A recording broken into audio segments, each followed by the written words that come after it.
what were your key takeaways from being there? And maybe if you saw a few cool things, what was that?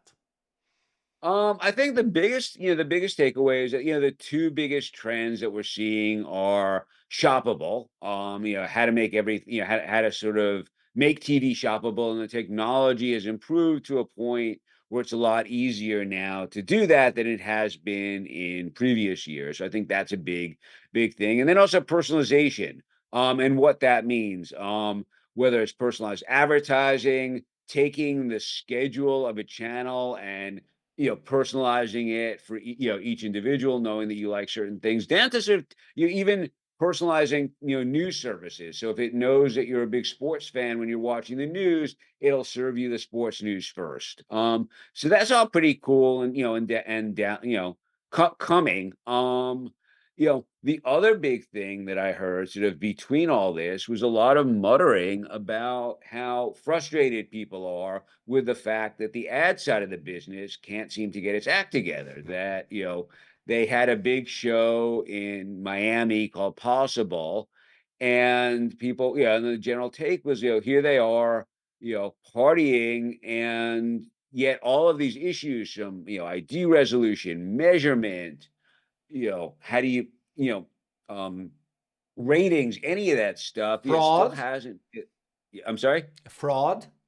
Yes, ad fraud. None of this stuff has been solved, and they've been talking about it for 7 years, and they're no closer. And the reason is that they don't want to work together. Now, it's not the people in the trenches. It's not it's not the ad tech companies. It's not the people on the ad sales teams. It's the C-level people who sort of think, oh, we're going to win. We're not, we're going to be the ones. We can do this ourselves. And rather than say, okay, our enemies are Google and Facebook, and and Amazon, not each other.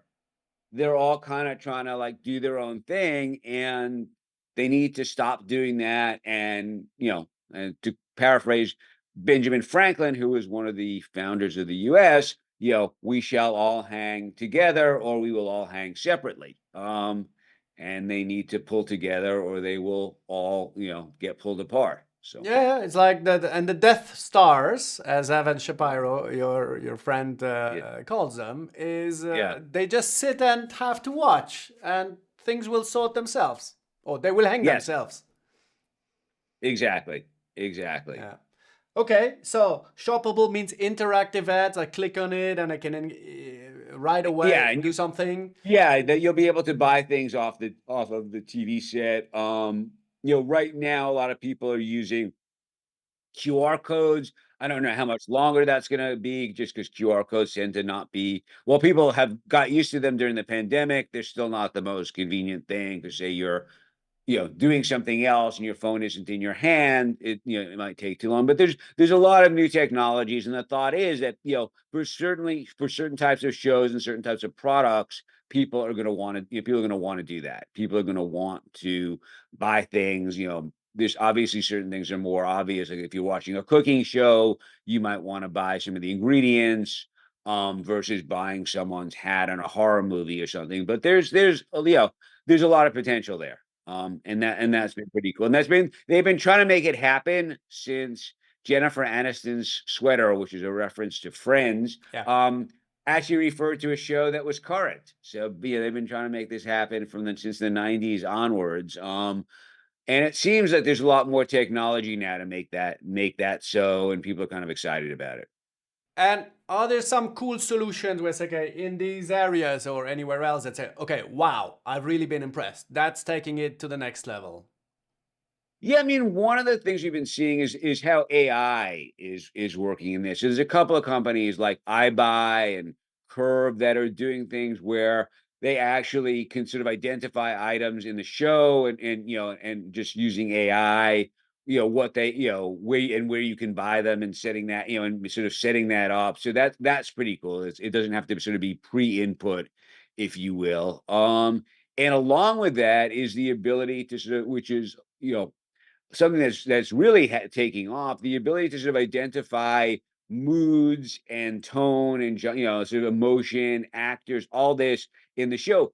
To step back, TV metadata has been awful. since Yeah. TV was digitized, because when they digitized it, they didn't bother to actually include. So it'd be, Seinfeld comedy, Seinfeld season 2, and like that was it.